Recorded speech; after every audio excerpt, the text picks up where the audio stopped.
નવા જીએસટી દરના ઘટાડાનો આજથી અમલ શરૂ થયો છે। ઓટોમોબાઈલ સેક્ટરમાં લોકોને મોટો ફાયદો થશે।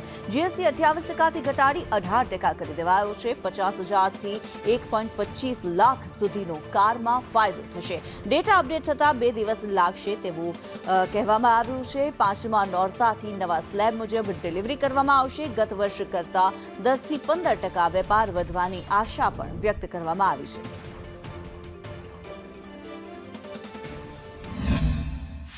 केंद्र सरकार द्वारा जीएसटी स्लेबमां जे फेरफार करवामां आव्यो छे ने ते आजे प्रथम नोरताथी लागू थयो छे ने तेनाथी लोकोने जे अलग अलग सेक्टरमां घणो फायदो थवानो छे।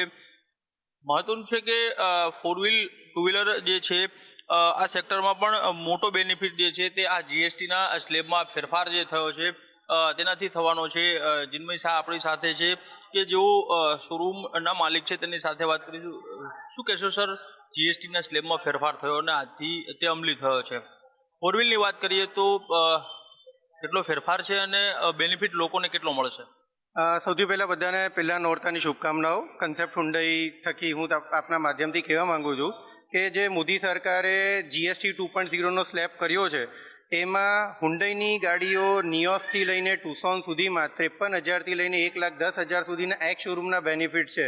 એ ઉપરાંત અમારી હુન્ડાઈની ડિસ્કાઉન્ટની સ્કીમ તો ખરી, એટલે આ લાભ મેળવવાથી જે સરકારે નિર્ણય લીધો છે ડેફિનેટલી 10થી 15%નો એવરેજ જે નોરતામાં ગયા વર્ષ કરતાં જે બુકિંગ્સ અને ડિલિવરીઝ હોય ડેફિનેટલી અમે આ વધારો આજથી અમે અમલમાં લાવશું।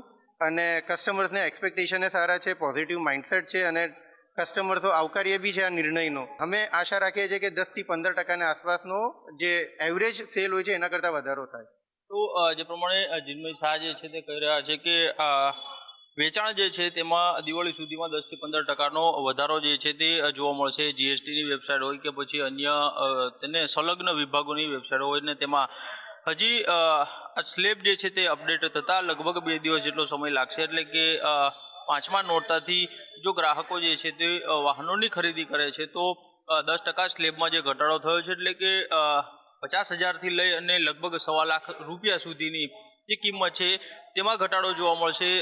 મહત્વનું છે કે આ જે સ્લેબમાં ફેરફાર થયો છે અને તેના કારણે આ ઓટોમોબાઈલ સેક્ટર છે તેને પણ બૂસ્ટ મળશે। કેમેરામેન પુખરાજ શર્મા સાથે કશ્યપ જોશી, સંદેશ ન્યૂઝ, અમદાવાદ।